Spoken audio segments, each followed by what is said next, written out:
आगकू आसुछि पार्वण ऋतु आ मात्र गोटाए दिन पर पूजा पाइबे अग्रपूज्य गजानन।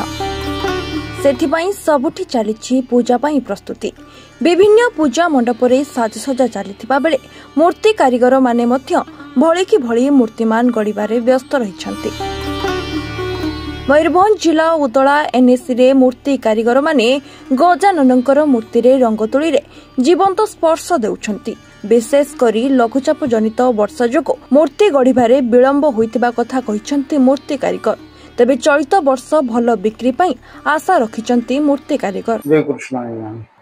मेघ पाग जोगु ए वर्ष तो मूर्ति सुखु नाई आमे हैरान पड़चे तेबे नि बुलू लैम्प दे सुखे की मूर्ति तैयारी करछे ना गणेश आ खाली गणेश वर्तमान चलछि।